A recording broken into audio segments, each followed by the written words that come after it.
Como é possível, eu pergunto, alguém gravar vídeo cheio de ódio, alguém gravar vídeo incitando ao ódio, falando da necessidade de destruir a dignidade humana, de incitar a violência e ao mesmo tempo posar de defensor dos preceitos evangélicos? Ou seja, eu uso o evangelho e uso a vida de Jesus, a quem eu digo seguir, para defender a violência, a tortura, a pena de morte e a destruição das pessoas. Adapto Deus ao meu universo moral. E aí o Deus customizado tem seu aspecto mais trágico. Faço Jesus defender a pena de morte, sendo que ele sofreu a pena de morte. Defendo a tortura em nome do bem, quando o supremo bem foi torturado. E excluo pessoas que não mereceriam a misericórdia ou a compaixão, em nome do Deus da misericórdia e da compaixão. Será que essas pessoas, que eu estou chamando, entre aspas, homens de bem, leram o mesmo evangelho que eu li? É a eliminação da culpa provocada por alguns religiosos e por alguns discursos religiosos que torna esse tipo de religioso problemático, sem generalizar. Porque perseguir, matar e fazer discurso de ódio em nome de Deus é a suprema elaboração do mal.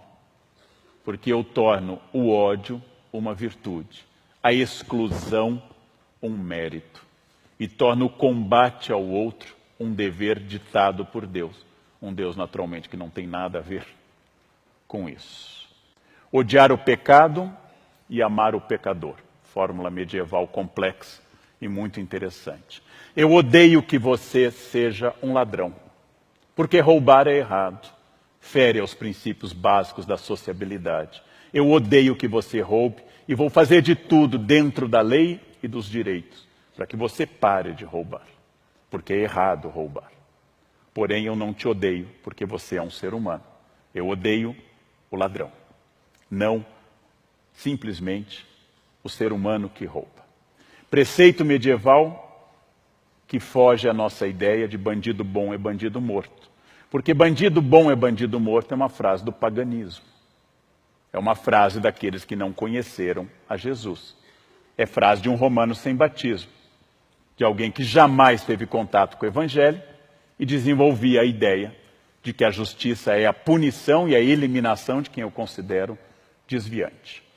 O curioso não é a incoerência natural de todos nós, de mim, de qualquer pessoa, mas é afirmar a violência em nome de Jesus. Isso é o mais extraordinário. Sabe que o ódio e a violência são condenados de forma explícita e direta no Sermão da Montanha, núcleo duro do cristianismo. Que Jesus recriminou o impulso de Pedro, que ao cortar a orelha do soldado romano, Cristo restaurou essa orelha e anuncia ao apóstolo: aquele que usar a espada será punido pela espada. Aquele que empunhar a arma será castigado pela arma. Eu não vim trazer a espada, eu vim trazer a paz. Princípio magno do mestre, horas antes de ser torturado e morto. Pela natureza da encarnação de Jesus e de sua morte sob tortura, todo e qualquer cristão nasce com a obrigação de ser inimigo da tortura e da violência. Porque, afinal, Jesus foi torturado e condenado à morte, de forma injusta. Todo corpo humano faz parte do corpo de Cristo. Princípio teológico comungado por quase todas as expressões cristãs. Logo, qualquer tortura em um ser humano, independente da ação que ele tenha cometido, independente da sua orientação ideológica, é uma tortura no corpo de Cristo, que revive a cena daquele homem atado a uma coluna sendo chicoteado, coroado de espinhos e levando tabefes e cusparadas dos soldados. A tortura é oposta ao cristianismo. Mas, óbvio, foi cara a muitos momentos das instituições que se dizem cristãs e a muitos que hoje se consideram cristãos. Elogiar a tortura é o gesto mais poderoso para dizer que eu sou inimigo de Cristo, inimigo da fé. Obrigado.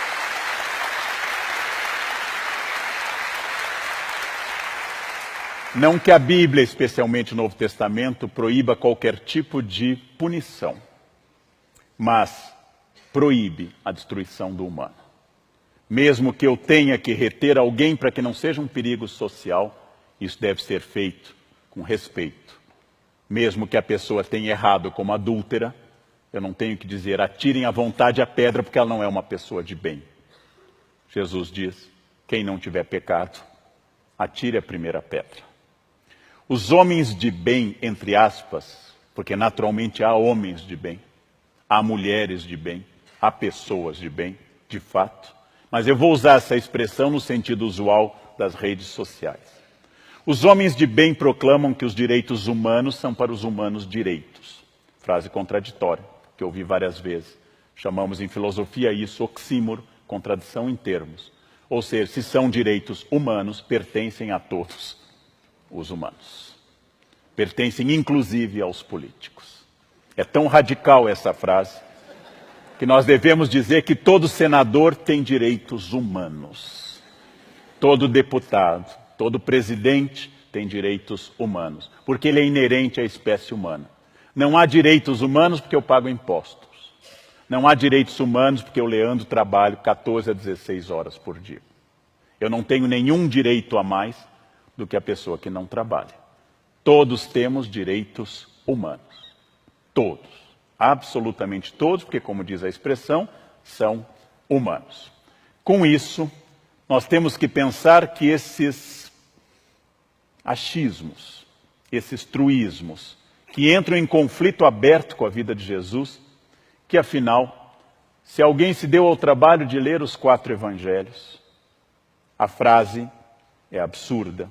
Jesus escolheu preferencialmente pecadores, desviados da sociedade, e fugiu dos doutores da lei e dos homens de bem da sua época. Jesus procurou as pessoas excluídas, os publicanos, as prostitutas, a adúltera, e disse que viera para eles e não para os que não precisavam de salvação.